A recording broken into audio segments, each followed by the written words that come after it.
আমার বরমশাই। তার জন্য জীবনে ভালোভাবে বাঁচার মানে হচ্ছে বউয়ের ভালোবাসা এবং বউয়ের হাতের রান্না। তা আমি যেরকম রাঁধতে ভালোবাসি, তিনি সেরকম খেতে ভালোবাসে।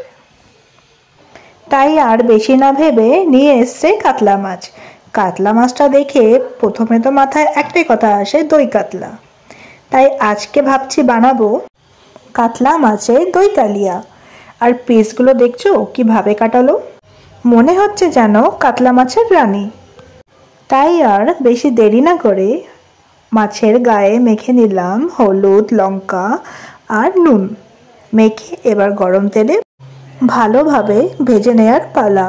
ওলট পালট করে ভালো করে ভেজে নিলাম। কালিয়ার রানী বলে, সাইজ বড় বলে ওলট পালট করতে একটু অসুবিধা তো হয়েছে। যতক্ষণ আমি মাছ ভাজছি কর্তাকে বললাম স্নান করে নিতে, আর এখানে আমার দেখো মাছ ভাজাও হয়ে গেল। এইবার চটজলদি দই কালিয়ার যে স্পেশাল মশলা ফটাফট রেডি করে নিলাম। কর্তার স্নান করার আগে আমার রেসিপিটা কমপ্লিট হওয়াটা খুবই দরকার। তো এইভাবে মিক্স করে রেডি হয়ে গেছে আমার দই কালিয়ার মশলা। এইবার আসল খেলাটা শুরু। কড়াইতে তেল দিয়ে দিলাম ফোড়ন।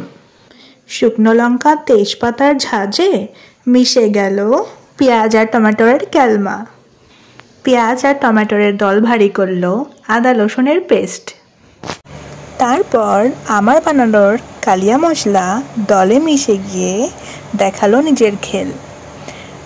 বন্ধুরা, এটাকেই বলে দই কাতলার আসল খেল। এইবার এই মশলার খেলটাকে বিয়ে বাড়ির টেস্ট দেওয়ার জন্য দিয়ে দিলাম কাজুর পেস্ট ফর বিয়ে বাড়ি টেস্ট। এইবার যতগুলো মশলা দিলাম সব কটার জুটির গোষ্ঠীর পিণ্ডি কষানোর আগে একটু নুন ঝাল মিষ্টি পরিমাণগুলো চেক করে নেওয়া। আমি মিষ্টি দেওয়ার জন্য দিয়ে দিয়েছি অনেকগুলো কিশমিশ। এইবার আর কি কষানোর পালা, কষিয়ে নিলাম। এইভাবে কষালাম যতক্ষণ না জুটির তেল বেরিয়ে আসবে। দেখতে পাচ্ছ কিভাবে তেল বেরিয়েছে। এইভাবে যখন মশলার লাল পুকুর হয়ে যাবে তখনই ভেবে নেবেন যে আমাদের কাতলা রানীর সেই পুকুরে স্নান করার পালা চলে এসছে।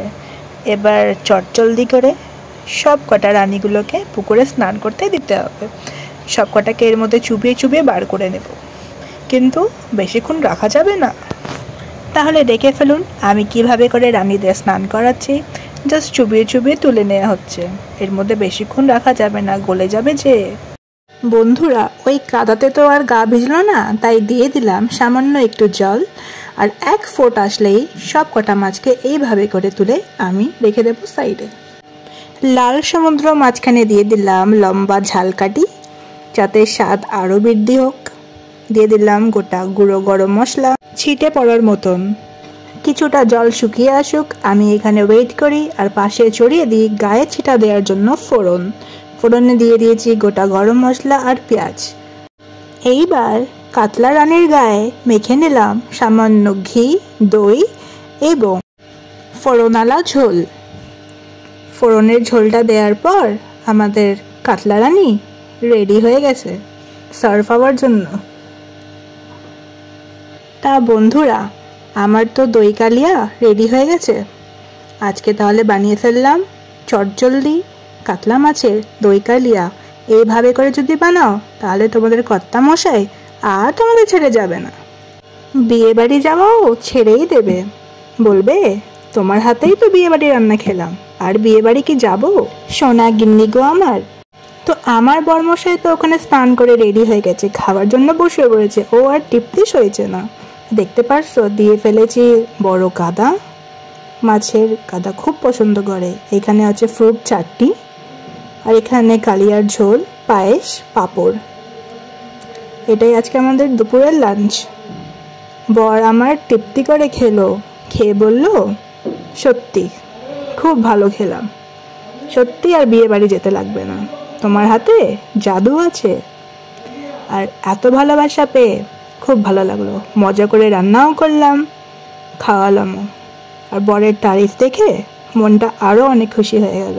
এইভাবে করে যদি তোমরা করো মজা করে রান্না, বরের ভালোবাসা পেতে গেলে বরের পেটের রাস্তা জানতে হয় যে। যাই হোক, ভিডিওটা ভালো লাগলে তোমরা প্লিজ লাইক শেয়ার করে দিও।